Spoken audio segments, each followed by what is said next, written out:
Assalamualaikum warahmatullahi wabarakatuh. Selamat sore adik-adik kelas pembangunan pertanian.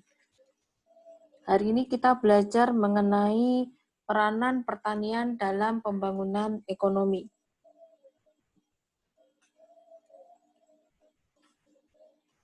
Oke, pertanian punya peran yang sangat fundamental dalam pembangunan ekonomi karena pertanian itu yang pertama jelas sebagai penyedia bahan pangan, juga serat, dan bahan baku industri.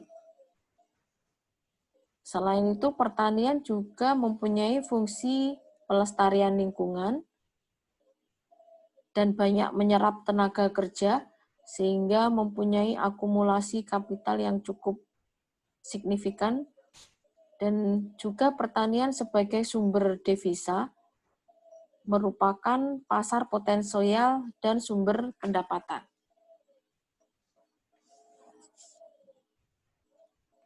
Pertanian sebagai penyerap tenaga kerja karena sebagian besar penduduk Indonesia itu lebih dari 50% tinggal di pedesaan, dan penduduk yang tinggal di pedesaan itu sangat bergantung kepada sektor pertanian. Sehingga daya serap sektor pertanian dalam menyerap tenaga kerja itu cukup besar. Kenapa penyerapan sektor pertanian itu besar? Karena untuk bekerja di sektor pertanian itu tidak memerlukan kualifikasi atau keterampilan khusus dan level pendidikan formal tertentu. Kalau adik-adik pernah praktikum ekonomi pertanian, itu kan banyak ya karakteristik petani yang ada di Indonesia itu biasanya adalah pendidikannya rendah. Kebanyakan lulusan SD, bahkan ada beberapa yang tidak mengenyam bangku sekolah. Kemudian penyerapan di sektor pertanian itu signifikan dalam jumlahnya, jadi rasionya cukup besar dibandingkan secara keseluruhan dari tenaga kerja yang ada di semua sektor. Meskipun tenaga kerja di sektor pertanian itu menunjukkan tren yang menurun, tapi tetap secara persentase itu masih cukup besar. Kemudian dipengaruhi juga oleh main ratio-nya. Oke, ini kita perhatikan perkembangan penyerapan tenaga kerja menurut sektor. Yang biru pertanian ya. Jadi sebelumnya sektor pertanian itu sangat dominan sekali dibandingkan dengan sektor lainnya. Oke, yang hijau ini untuk sektor lainnya, kemudian yang merah ini untuk industri. Dan kalau kita perhatikan ini kan menurun ya, Dek ya. Kemudian kalaupun mengalami kenaikan juga naik, tapi naiknya ini tidak seperti semula. Kemudian turun lagi, sehingga trennya kalau ini kita buat garis linier itu trennya adalah menurun. Tapi tetap saja persentasenya itu masih besar secara keseluruhan. Oke, kemudian ini secara tabel untuk tahun 2010 sampai dengan 2014. Oke, ini sektor pertanian, kemudian ini non-pertanian. Oke, dari tahun 2010 sampai dengan 2014, mulanya sekitar ada di angka 38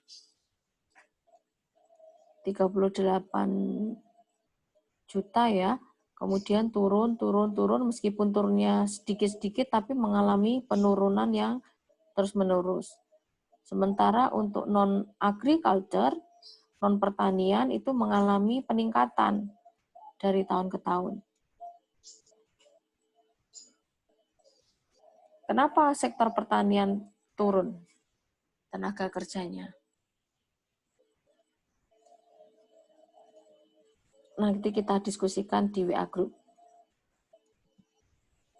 Oke, kemudian peran yang lain adalah penghasil bahan pangan. Tadi sudah kita singgung ya. Jadi sebagai penghasil bahan pangan, pertanian itu sangat strategis. Karena stabilitas nasional itu akan terjamin jika kebutuhan pangannya cukup. Masalah akan terjadi kalau rakyat itu mengalami kelaparan.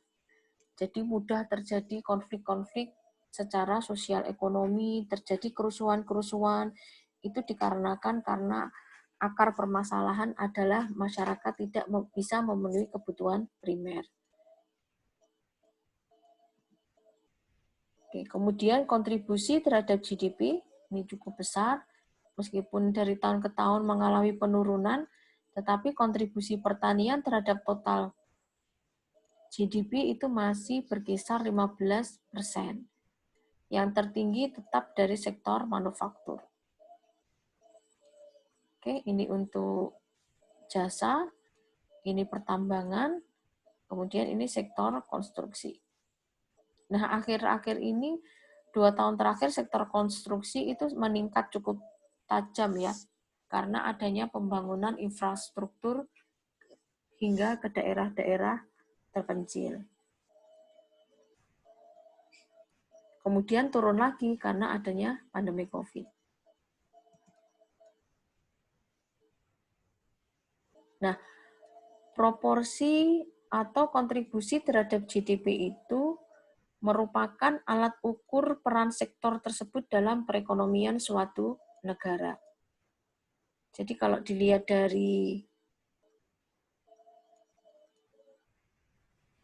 grafik pie ini masih menunjukkan bahwa Indonesia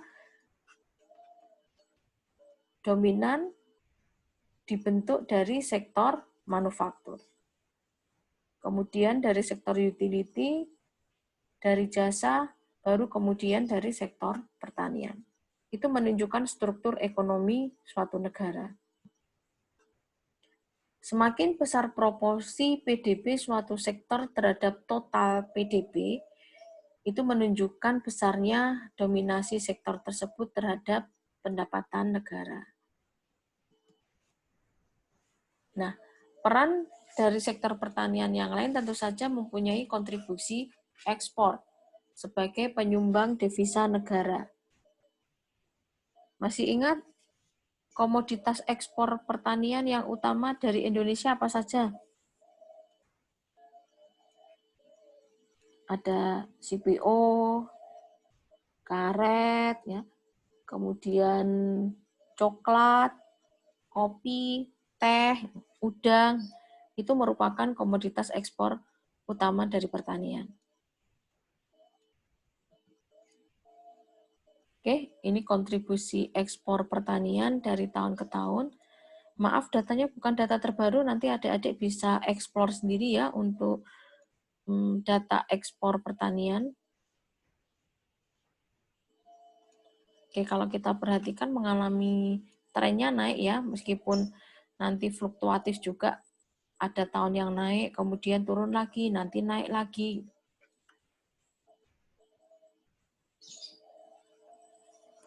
Nah, peran yang lain, pertanian itu pendorong munculnya kesempatan berusaha. Karena sektor pertanian punya multiplier efek yang cukup besar, sehingga nanti bisa muncul bidang yang lain, yang itu berakar dari sektor pertanian. Ada agroindustri, kemudian ada agrowisata, sehingga memunculkan sektor wisata, memunculkan sektor industri. Itu salah satu multiplier efek dari sektor pertanian. Oke, hampir semua industri itu menggunakan bahan baku dari pertanian, dari sektor pertanian. Jadi pertanian itu sangat penting sebagai penyedia faktor produksi. Oke, ketika terjadi krisis ekonomi sekitar tahun 1997 dan 1998, sektor pertanian itu berperan sebagai penyelamat dalam krisis ekonomi. Jadi ketika sektor yang lainnya itu terpuruk, karena nilai rupiah terhadap dolar yang turun drastis. Nah, satu-satunya sektor yang tetap settle itu hanya pertanian.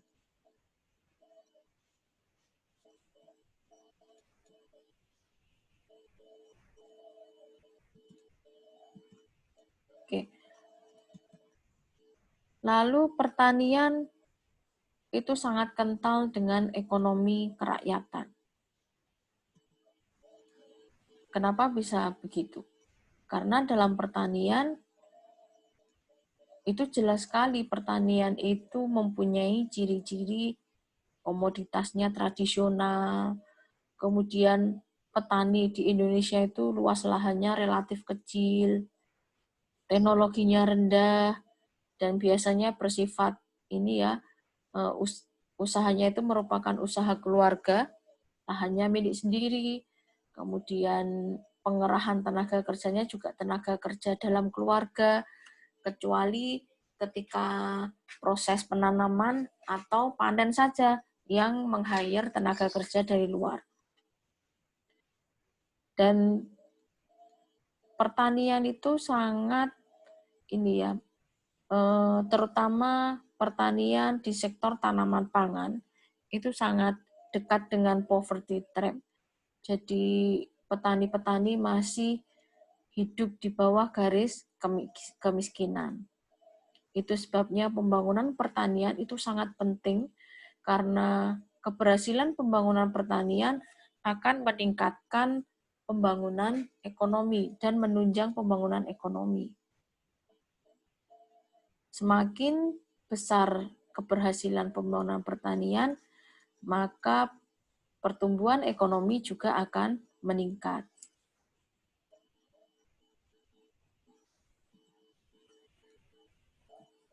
Oke, itu saja untuk hari ini. Selanjutnya kita bermain interaksi seperti biasanya di menti.com.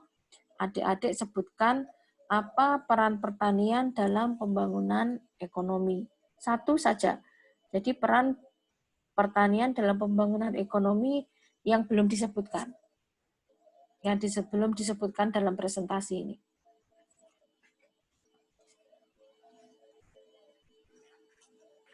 Oke, kita lanjutkan di grup ya.